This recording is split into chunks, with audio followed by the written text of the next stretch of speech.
Assalamualaikum warahmatullahi wabarakatuh. Masih semangat kawan-kawan, masih semangat. Hidup buruh, hidup buruh, hidup buruh yang melawan, yang tidak melawan temannya Jokowi. Saudara-saudaraku sekalian, hari ini kami datang di sini, Aliansi Aksi Sejuta Buruh berada di depan kantor Sri Mulyani, Menteri Keuangan Republik Indonesia, yang merupakan salah satu biang kerok daripada lahirnya PP 21 tahun 2024 yang mewajibkan semua pekerja yang menerima upah, setiap warga negara Indonesia yang menerima upah akan diwajibkan membayar iuran tapera. Ini benar-benar peraturan setting, peraturan bajingan dan tolol, peraturan paling goblok sedunia yang pernah ada di dunia ini, lahir hanya di rezim Jokowi ini, saudara-saudara. Betapa tidak, kami ini pekerja buruh sudah membanting tulang, bangun pagi pulang sore karena pulang malam, lembur,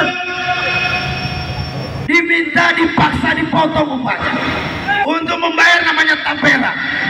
Sementara korban judi online mau disubsidi. Goblok tidak, goblok tidak, goblok tidak. Memang rezim ini rezim palsu, rezim goblok, sontoloyo, bikin banyak kaum buruh Indonesia, saudara-saudara. Ini kebijakan paling tolol sedunia. Sementara Sri Mulyani ini mantan direktur IMF, Menteri Keuangan, kuliahnya di luar negeri di Amerika sana. Masa kamu nggak tahu ini aturan ini goblok? Kenapa kamu ACC saja?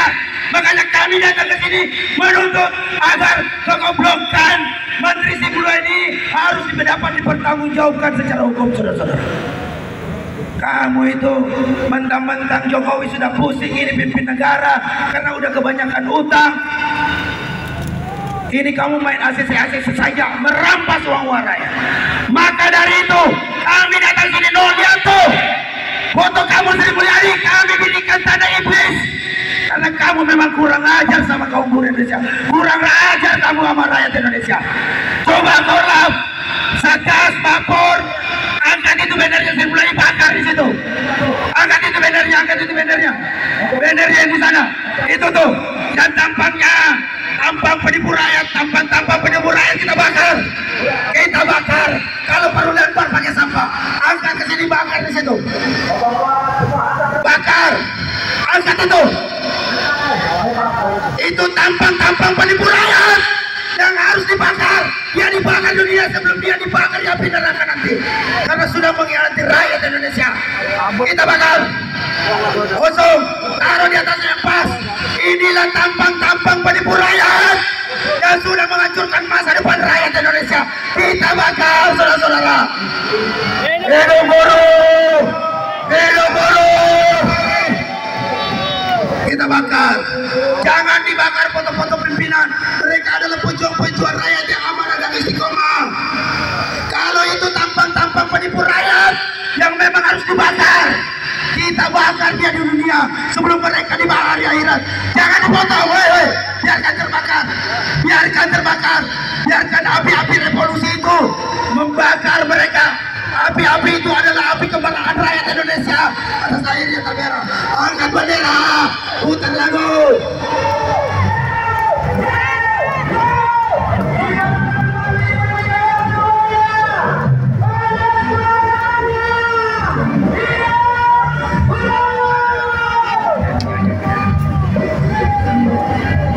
Kita saksikan, saudara-saudara, pembakaran para tampang penipu rakyat. Mereka adalah iblis-iblis durjana yang tidaklah bersyukur dan kubur nikmat. Sudah jadi pejabat, mereka malah menindas rakyat. Bukannya mensejahterakan rakyat, malah menindas rakyat, saudara-saudara. Tolong DJ putar buruh. Dan tadi jangan mundur jangan kita pulang sebelum kita yang menang. Kita saksikan, itulah api-api revolusi yang siap membakar para tampan-tampan penipu rakyat.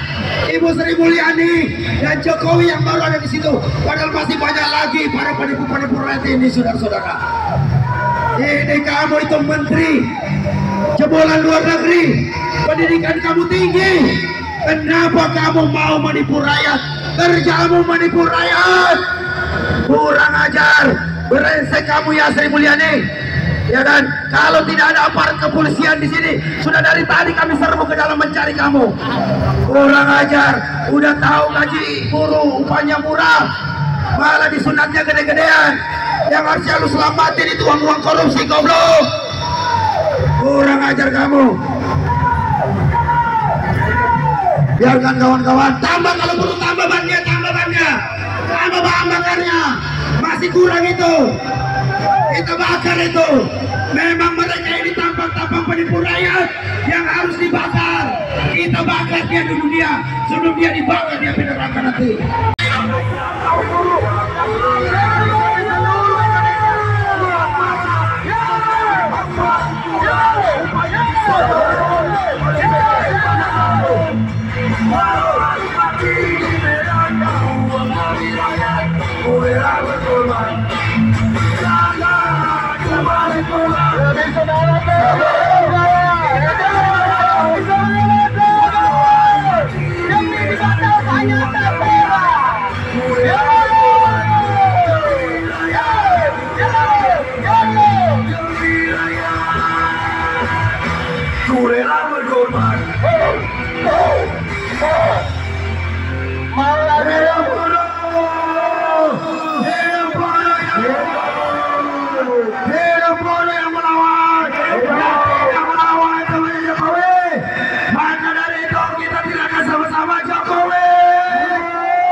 Assalamualaikum warahmatullahi wabarakatuh. Waalaikumsalam warahmatullahi wabarakatuh. Baik kawan-kawan, terima kasih Presiden KPMG yang tadi sudah menyampaikan orasi sekaligus menyampaikan. Assalamualaikum warahmatullahi wabarakatuh. Waalaikumsalam warahmatullahi wabarakatuh. Ya, teman-teman sekalian, Sri Mulyani itu terkenal dengan Menteri Keuangan yang kita sebut dengan neoliberalis. Neoliberal itu berbeda dengan Pancasila. Kalau ekonomi Pancasila berkhidmatnya kepada rakyat banyak. Tapi kalau neoliberal berkhidmatnya kepada oligarki, saudara-saudara. Jadi jelas ini bertentangan dengan ekonomi Pancasila. Namun yang lebih mengerikan lagi, seburuk apapun neoliberal masih punya konsep, masih punya argumen. Berikan kebebasan kepada orang, nanti akan menghasilkan satu manfaat yang banyak bagi banyak orang. Itu kira-kira argumennya. Tapi ternyata saudara-saudara, saudari Sri Mulyani ini dari neoliberal sekarang di dalam rezim Joko Widodo beralih menjadi, ya, kebijakannya adalah kebijakan ekonomi barbarian, saudara-saudara. Barbar, kamu barbar. Barbar adalah satu tindakan yang tanpa konsep, tanpa perencanaan yang matang. Pokoknya apa yang di depan mata bisa diambil. Termasuk itu adalah kekayaan kaum buruh dan rakyat Indonesia. Bisa diambil. Itulah barbarian. Jadi dari ekonomi neoliberal, sekarang Indonesia sedang menjalani ekonomi barbarian, saudara. Karena itu kita harus melawan, saudara. Siap melawan. Ini adalah aksi pendahuluan Saudara-saudara, yakinkan kita adalah aksi pendahuluan. Hanya dengan pengumuman yang sekilat situ saja, kita nanti akan hadir lagi kalau betul-betul ekonomi barbarian ini dijalankan terus oleh saudara Sri Mulyani. Jadi saudara, sekali lagi, kalau tadi ekonomi Pancasila berkhidmat kepada rakyat, maka ekonomi barbarian berkhidmat kepada oligarki, dan oligarki hitam, saudara-saudara. Ya, oligarki hitam itulah oligarki yang bikin kacau balau perekonomian Indonesia, termasuk kebolongan-kebolongan APBN kita itu akan ditambal oleh uang-uang dari rakyat. Bayangkan saudara-saudara, bangun tidur tiba-tiba diumumkan ada IKN hampir 500 triliun dan juga ribuan triliun dipersiapkan dari pihak investor untuk datang ke Kalimantan, tapi tidak ada yang datang investor, saudara. Maka uang rakyat akan dipakai ke sana, 500 triliun, saudara, tanpa ada perencanaan, tanpa ada pemberitahuan, dan ekonom barbarian harus nurut kepada majikannya, maka dialokasikanlah dana sebesar itu. Walhasil, saudara-saudara, kita tahu juga APBN makin berat bebannya. Kemudian atas perintah majikan, bangun infrastruktur dibangun di mana-mana. Ternyata perusahaan-perusahaan bangkrut, perusahaan-perusahaan BUMN karya-karya banyak yang bangkrut karena ternyata memang tidak bisa melaksanakan pembangunan infrastruktur dengan ugal-ugalan. Dari mana uangnya? Dari APBN lagi. Nah, begitu APBN jebol, APBN tidak punya uang, maka yang paling gampang adalah pinjam hutang ke luar negeri atau ke masyarakat. Sekarang pinjam hutang pun susah karena sudah tidak dipercaya. Maka yang paling gampang adalah apa? Mengambil uang rakyatnya. Ya, buruh, pekerja mandiri, ASN, TNI, Polri akan dipotong seperti preman, pajak preman akan dikumpulkan setelah puluhan tahun baru bisa diambil, dan uang itu akan tidak jelas untuk apa, saudara-saudara sekalian. Kita tahu baru ada uang kecil saja yang ada di Asabri, yang ada di Jiwasraya, puluhan triliun sudah digarong. Apalagi ini tahu uang tapera, saudara, kita menghitung ya sekitar 80 sampai 100 triliun per tahun uang dikumpulkan dari rakyat untuk ke badan tapera itu. Bayangkan, 80 sampai 100 triliun, tidak ada yang mengontrol, tidak jelas siapa manajemennya, pasti itu akan menjadi bancakan. Saya katakan pasti itu sudah menjadi bancakan. Karena itu kaum buruh Indonesia tidak mau memfasilitasi perampokan lagi yang ada di Republik ini. Apalagi uang itu adalah uang kita sendiri. Setuju kawan-kawan ya? Jadi saudara sekalian, kita minta bukan ditunda, kita meminta agar dicabut. Kita yakin betul, ya, yakin betul bahwa kebijakan-kebijakan yang akan diterapkan ya oleh pemerintahan yang akan datang boleh jadi berbeda dengan yang ada sekarang.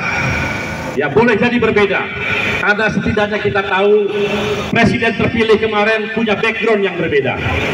Ya, dan kemudian nanti akan kita lihat. Tapi yang kita pastikan, kalau Prabowo Subianto menjadikan lagi Sri Mulyani dalam kabinet, artinya akan melanjutkan kebijakan ekonomi barbarian, saudara-saudara. Ya, dan pasti perampokan kepada uang rakyat itu akan terus dilakukan. Kira-kira seperti itu. Jadi sekali lagi kita pastikan kita akan terus bersama-sama. Ini bukan masalah pribadi, ini bukan saya kenal Sri Mulyani. Saya mau cerita sedikit deh, boleh ya? Kebetulan saya juga pernah ada di dalam pemerintahan Susilo Bambang Yudhoyono. Kebetulan 7 tahun. Waktu itu di istana. Ini saya mau cerita soal Sri Mulyani ini. Kita di istana habis satu acara, kita diskusi. Itu ada Presiden SBY, ada Sri Mulyani, ada saya, ada Pak Hatta Rajasa, ada sekitar berlima, berenam. Diskusi. Presiden SBY mengatakan begini, ini BBM saya rasa harga dunia sudah turun harga BBM dunia, maka sudah selayaknya kita mencoba mengeksersis untuk menurunkan harga BBM. Pada waktu itu harga BBM tinggi sekali. Dia meminta Menteri Keuangan coba dieksersis. Tahu jawabannya apa? Jawaban Sri Mulyani. Bapak Presiden, APBN kita sedang kokoh-kokohnya. Kira-kira tidak perlulah kita menurunkan harga BBM. Kurang ajar nggak? Kurang ajar. Muter lagi ngobrol. Ya kesana kemari, akhirnya sampai lagi ke harga BBM. Kemudian Pak SBY bilang, itu Malaysia dan tetangga kita juga sudah mulai menurunkan BBM karena harga dunia sudah turun. Kenapa kita harga BBM kita tinggi? Seharusnya bisa turun juga, kata Presiden. Coba Sri Mulyani, Menteri Keuangan mengeksersis. Belum selesai Sri Mulyani menjawab, udah Anda jangan jawab, kata Presiden. Anda laksanakan saja. Jadi Anda bisa tahu, 2 hari kemudian BBM turun. Tapi Sri Mulyani itu memang pengen ngeyel, pengen dia seperti apa ya, neoliberal itu pokoknya pikirannya ya udah rakyat susah nggak apa-apa, yang penting pokoknya APBN lah bagus, padahal APBN nggak ada hubungannya dengan BBM itu. Jadi saudara sekalian, saya mau menceritakan bahwa memang di dalam dirinya Sri Mulyani sudah ada semacam benih-benih yang memang berhikmatnya tidak kepada rakyat. Ya, maka bahaya kalau ke depan orang-orang seperti ini berada di pemerintahan.